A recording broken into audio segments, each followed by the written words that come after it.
بسم اللہ الرحمن الرحیم۔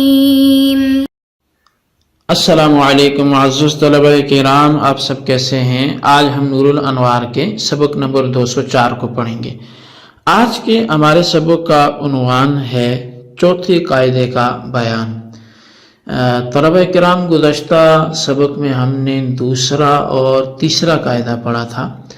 جب نکرہ کے بعد نکرہ آ جائے تو وہ پہلے کا عین ہوگا یا غیر ہوگا، اس حوالے سے بھی ہم نے ذکر کیا۔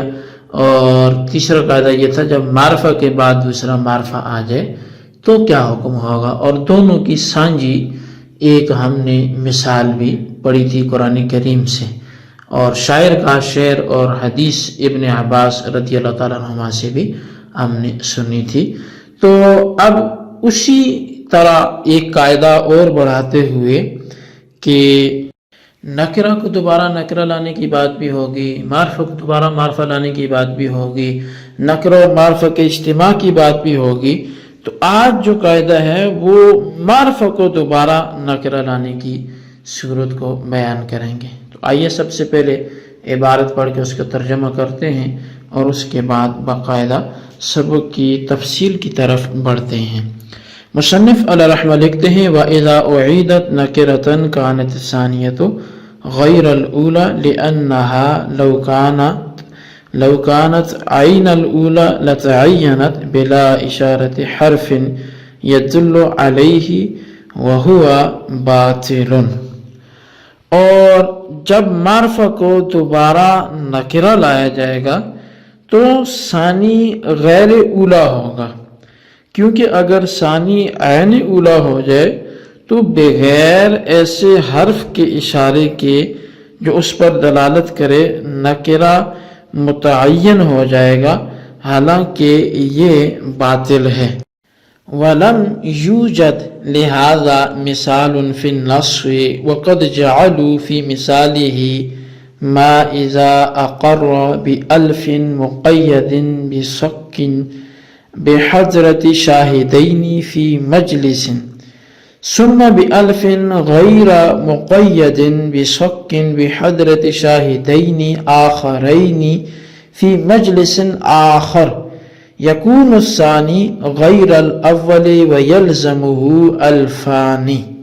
اور اس قاعدے کی کوئی مثال نص میں موجود نہیں ہے، بلکہ علماء نے اس کی مثال میں اس کو پیش کیا ہے کہ جب کوئی شخص ایک مجلس میں دو گواہوں کی موجودگی میں ایسے 1000 کا اقرار کرے جو چیک کے ساتھ مقید ہے، پھر یہی شخص دوسری مجلس میں دوسرے دو گواہوں کی موجودگی میں ایسے 1000 کا اقرار کرے جو چیک کے ساتھ مقید نہ ہو، تو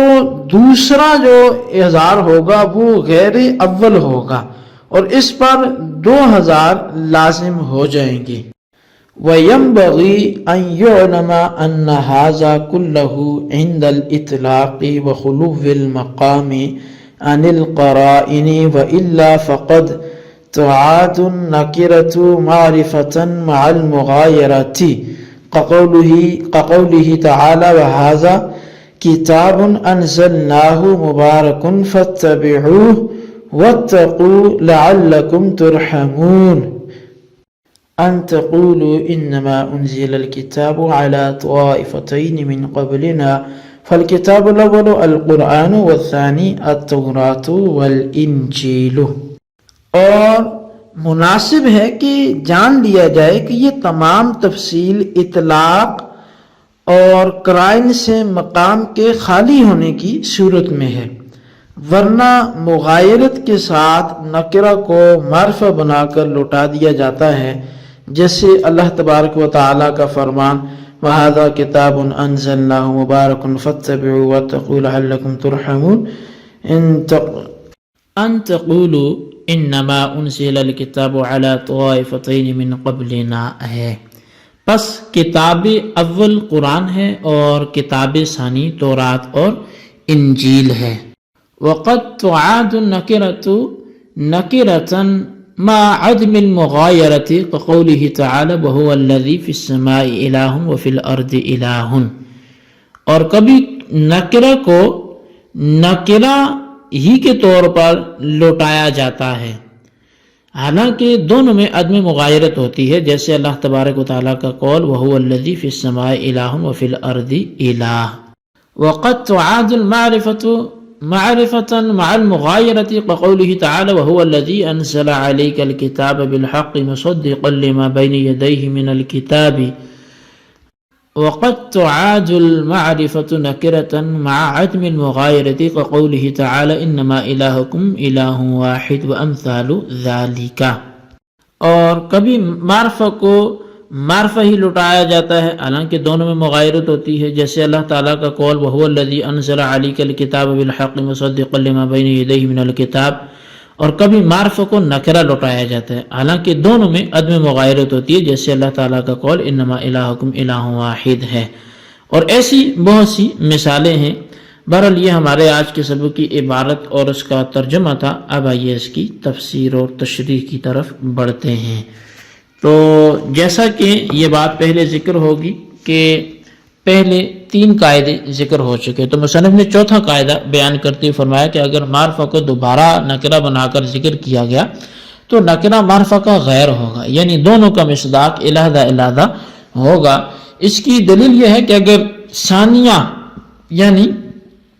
جو نکرہ کو دوسرا نکرہ اس کو عین اولا قرار دیا جائے، پہلے کا عین قرار دیا جائے، تو اس صورت میں بغیر کسی ایسے حرف کے اشارہ کے جو تعین پر دلالت کرے نکرہ متعین ہو جائے گا، حالانکہ تعین پر دلالت کرنے والے حرف کے اشارے کے بغیر نکرہ کا متعین ہونا باطل ہے، لہٰذا معرفہ کو نکرہ بنا کر لوٹانے کی صورت میں نکرہ معرفہ کا غیر ہوگا نہ کہ عین ہوگا۔ شارح فرماتے ہیں کہ قاعدہ نمبر 4 کے لیے نص میں تو کوئی مثال موجود نہیں ہے، البتہ علماء کرام نے اس کی مثال میں تشبیہاً یہ مسئلہ پیش کیا کہ ایک شخص نے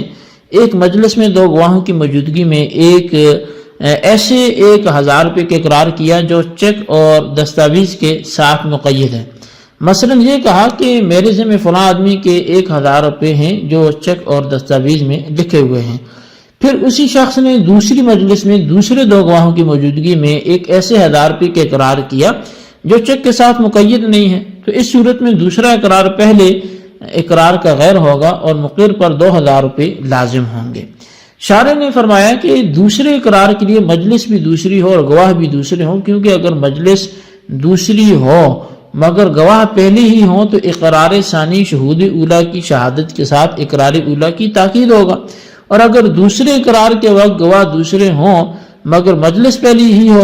تو بھی اقرار ثانی اقرار اولا کی تاکید ہوگا، کیونکہ مجلس واحد ہے۔ کلمات متفرقہ کو اکٹھا کرنے میں مجلس واحد مؤثر ہوتی ہے،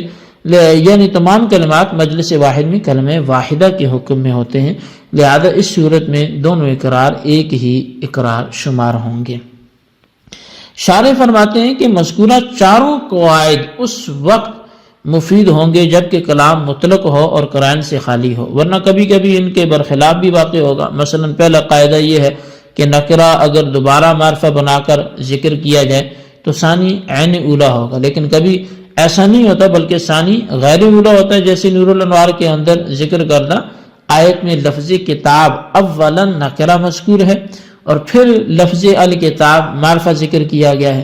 تو مگر اس کے باوجود کتاب اول یعنی نکرہ سے قرآن پاک مراد اور کتاب ثانی معرفہ سے تورات اور انجیل مراد ہے، یعنی دونوں میں مغایرت ہے، عینیت نہیں ہے۔ اور دوسرا قاعدہ یہ ہے کہ نکرہ کو اگر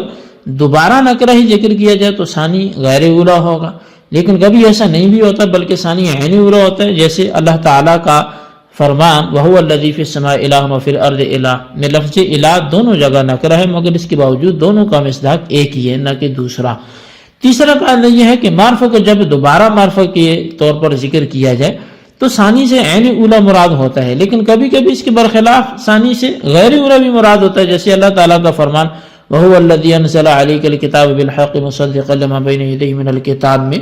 دونوں جگہ الکتاب معرفہ ہے، مگر اول سے مراد قرآن اور ثانی سے مراد تورات اور انجیل ہیں۔ چوتھا قاعدہ یہ کہ جب معرفہ کو دوبارہ نکرہ ذکر کیا جائے تو ثانی سے غیر اولا مراد ہوتا ہے، لیکن کبھی اس کے برخلاف ثانی سے عین اولا بھی مراد ہوگا، جیسے باری تعالیٰ کے قول انما الہکم الہ واحد میں پہلا الہ اضافت کی وجہ سے معرف ہے اور دوسرا الہ نکرہ ہے، مگر اس کے باوجود دوسرے سے عین اولا مراد ہے، یعنی دونوں کا مصداق ایک ہے۔ شارح کہتے ہیں کہ اس طرح کی بہت سی مثالیں ہیں۔ جی طلبہ کرام، یہ ہمارے آج کے سبق کی عبارت، اس کا ترجمہ اور وضاحت تھی جو آپ نے سمجھی، اور اس کو اچھی طرح خلاصہ کر کے اپنے رجسٹر پر لکھیں، بالخصوص ان سوالات کے جوابات بھی دیں۔ سوال نمبر 1 یہ ہے کہ چوتھا قاعدہ تحریر کریں، اور سوال نمبر 2 یہ ہے کہ کیا ہر قاعدے کے لیے جو بیان کیے گئے احکامات ہیں یہ لازم و ملزوم ہے یا اس کا الٹ بھی ہو سکتا ہے؟ کوئی ایک مثال پیش کر دیں۔ اللہ تبارک و تعالیٰ سے دعا ہے جو کچھ ہم نے پڑھا سنا سے یاد رکھنے کی توفیق نصیب فرمائے، آمین بجاہ النبی الامین صلی اللہ علیہ وسلم۔